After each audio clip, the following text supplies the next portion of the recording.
সম্মানিত দিনী ভাই ও বোন, শুক্রবারে এমন একটি সময় আছে যেই সময় আল্লাহ তাআলা প্রথম আসমানে চলে আসেন, এসে বান্দাবান্দিদেরকে এইভাবে ডাকতে থাকেন আর বলতে থাকেন, ও আমার বান্দা, ও আমার বান্দি, কে আছো ক্ষমা প্রার্থী, আমার কাছে ক্ষমা চাইবে, আমি তোমার সমস্ত গুনাহ খাতা ক্ষমা করে দিব। কে আছো অভাবগ্রস্ত, আমার কাছে রিজিক চাইবে, আমি তোমাকে পরিপূর্ণ রিজিক দান করিব। কে আছো ঋণগ্রস্ত, আমার কাছে সাহায্য চাইবে, আমি তোমার সমস্ত ঋণকে কুদরতিভাবে পরিশোধ করে দিব। কে আছো সন্তান হয় না, আমার কাছে সন্তান চাইবে, আমি তোমাকে নেককার সলিহিন সন্তান দান করিব।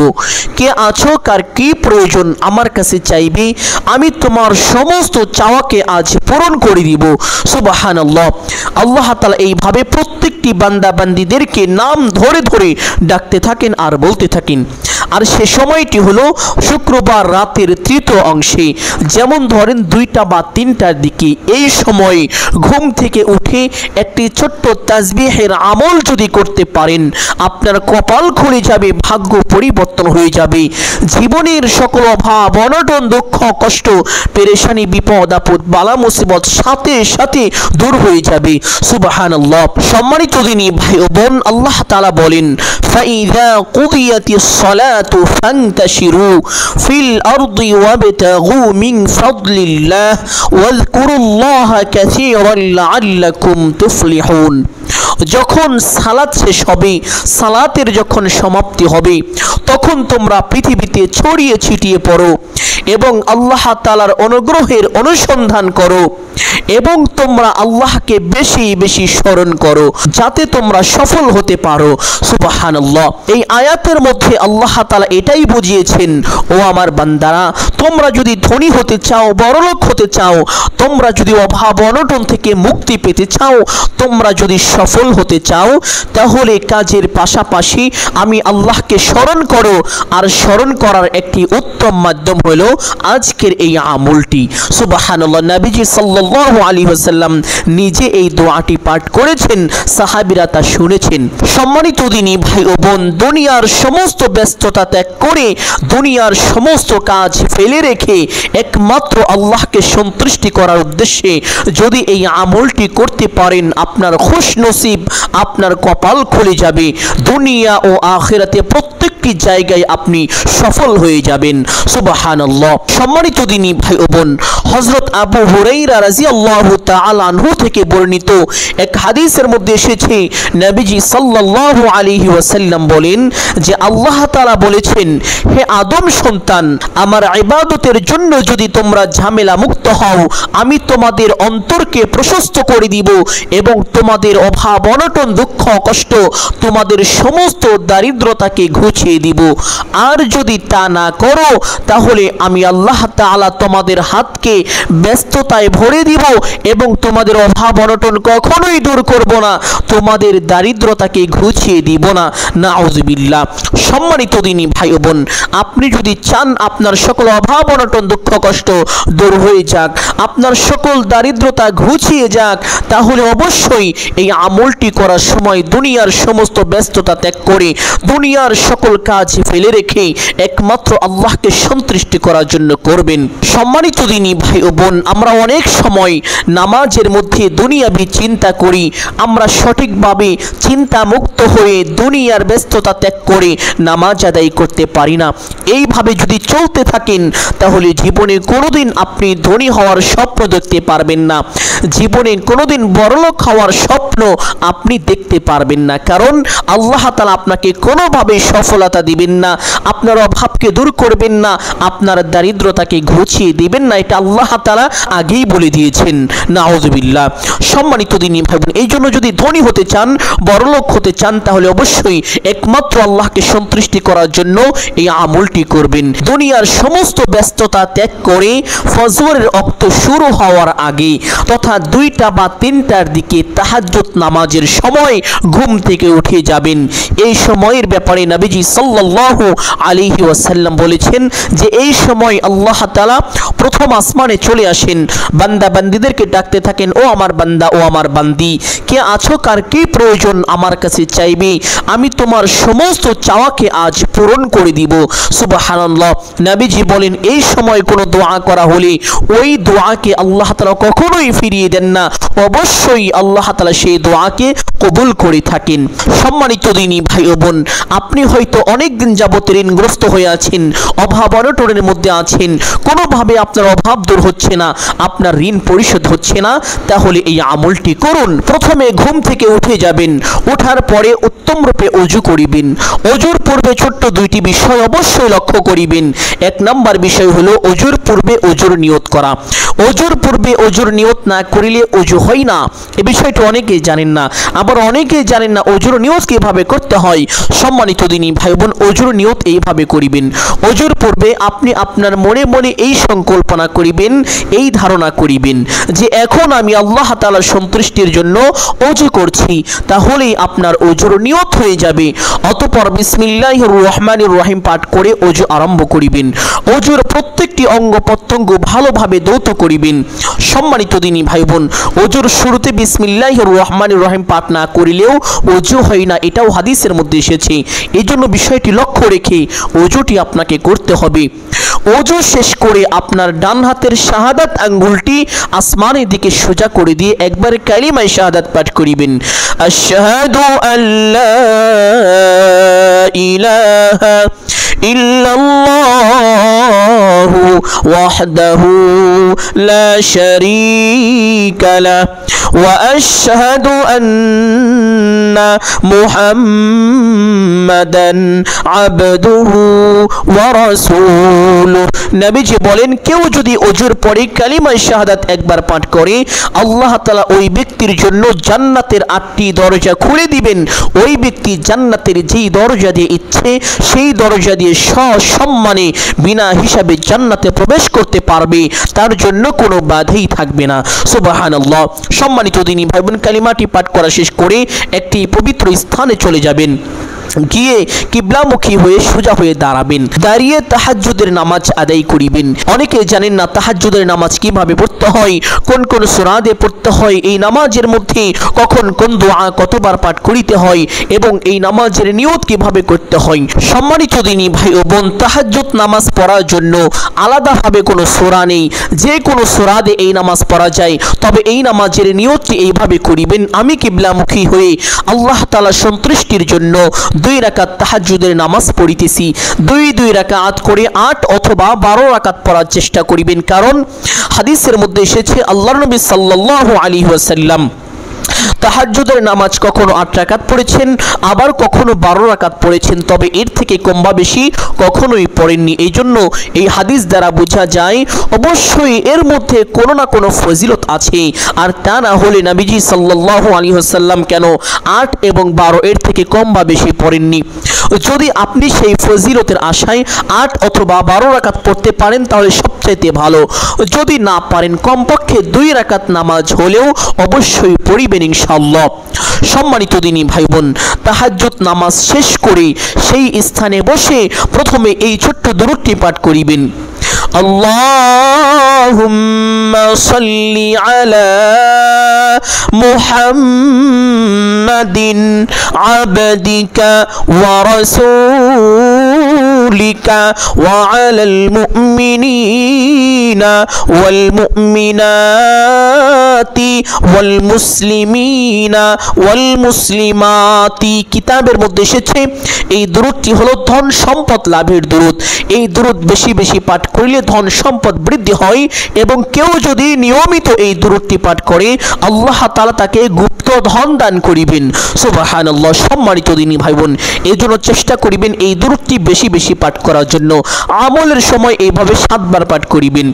দরুদটি 7 বার পাঠ করার পরে একটি ছোট্ট ইস্তেগফার পাঠ করিবেন এইভাবে, আস্তাগফিরুল্লাহাল আযীম ইন্নাল্লাহা গফুরুর রহিম, আস্তাগফিরুল্লাহাল আযীম ইন্নাল্লাহা গফুরুর রহিম।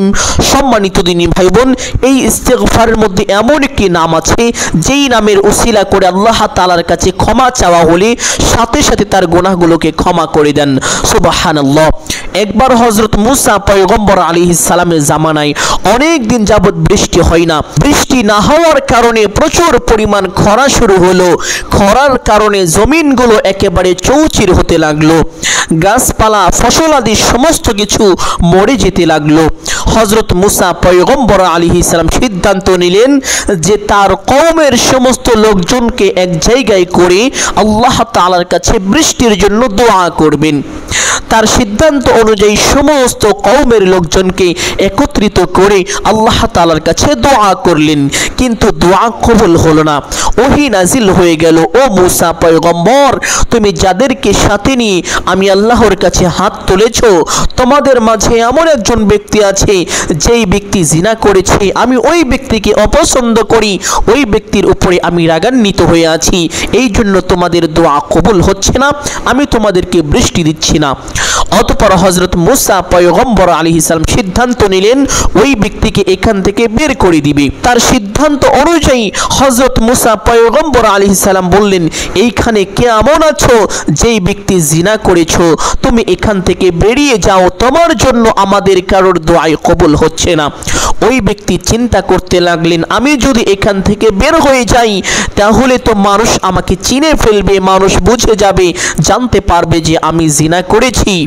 এই কথা চিন্তা করে লজ্জায় ওই ব্যক্তি বের হলেন না। তবে তার অন্তরে আরেকটি ভয় ছিল, যদি সে বের না হয় তাহলে তো দোয়া কবুল হবে না। এক পর্যায়ে তার ব্যাপারে আবার হযরত মুসা পয়গম্বরের কাছে ওহী চলে আসতে পারে। এই ভয়ে তিনি দুনিয়ার সমস্ত ব্যস্ততা ত্যাগ করে একমাত্র আল্লাহ তাআলাকে সন্তুষ্টি করার উদ্দেশ্যে এইভাবে বললেন, হে আল্লাহ, আপনার গফফার নামের উসিলা করে আমার গুনাহকে ক্ষমা করে দিন, আমাকে মাফ করে দিন, আমি আর জীবনে কোনোদিন জিনায় লিপ্ত হব না। সঙ্গে সঙ্গে বৃষ্টি পড়া শুরু হয়ে গেল। মুসা পয়গম্বর আলাইহিস সালাম অবাক হয়ে গেলেন, কি ব্যাপার, এখান থেকে তো কেউ বের হয়নি, তাহলে কেন বৃষ্টি হচ্ছে? আল্লাহ তাআলা কেন বৃষ্টি দিলেন? আবার আল্লাহ তাআলার পক্ষ থেকে ওহী চলে আসলো, ও মুসা পয়গম্বর, যেই ব্যক্তির জন্য তোমাদের দোয়াকে কবুল করিনি, যেই ব্যক্তির জন্য আমি আল্লাহ রাব্বুল আলামিন তোমাদের দোয়ায় বৃষ্টি দান করিনি, ওই ব্যক্তি আমার কাছে এমনভাবে তাওবা করেছে, আমি তার তাওবাকে কবুল না করে পারিনি, সাথে সাথে তার তাওবাকে কবুল করেছি এবং বৃষ্টি নাজিল করেছি। সুবহানাল্লাহ। এই জন্য বলবো, এই ছোট্ট ইস্তেগফারটি পাঠ করিবেন। এই ইস্তেগফারের মধ্যে আল্লাহ তাআলার একটি সিফাতি নাম রয়েছে। সুবহানাল্লাহ। আস্তাগফিরুল্লাহাল আযীম, ইন্নাল্লাহা গফুরুর রহিম। সম্মানিত দিনী ভাই বোন, ইস্তেগফারটি এইভাবে 7 বার পাঠ করিবেন। ইস্তেগফারটি 7 বার পাঠ করার পরে সেই ছোট্ট তাসবিহটা পাঠ করিবেন, যেই তাসবিহ নবীজি সাল্লাল্লাহু আলাইহি ওয়াসাল্লাম রাতে পাঠ করিতেন, সাহাবীরা শুনেছিলেন। সেই তাসবিহটা হলো, আল্লাহুম্মা গফিরলি যামবি ওয়া ওয়াসসি'লি ফি রিজকি ওয়া বারিক লি ফিমা রাযাকতানি আল্লাহুম্মা গফিরলি যামবি ওয়া ওয়াসসি'লি ফি রিজকি ওয়া বারিক লি ফিমা রাযাকতানি। এই দোয়াটির অর্থ হলো, হে আল্লাহ, আপনি আমাকে ক্ষমা করে দিন, আপনি আমার ঘরকে প্রশস্ত করে দিন এবং আমার রিজিকের মধ্যে বরকত দিন। সুবহানাল্লাহ। এইভাবে যদি এই দোয়ার মাধ্যমে, নবীজির শেখানো দোয়ার মাধ্যমে আল্লাহ তাআলার কাছে সাহায্য চাইতে পারেন, সাথে সাথে দোয়া কবুল হয়ে যাবে। এমনিতেই এই সময় একটি দোয়া কবুলের গুরুত্বপূর্ণ সময় আবার তার মধ্যে যদি এই বিশেষ আমলটি করতে পারেন, লালে লাল বাবা শাহজালাল হয়ে যাবে। সুবহানাল্লাহ, সাথে সাথে দোয়া কবুল হয়ে যাবে। সম্মানিত দিনী ভাই ও বোন আমার, এইভাবে এই তাসবিহটি 7 বার পাঠ করিবেন।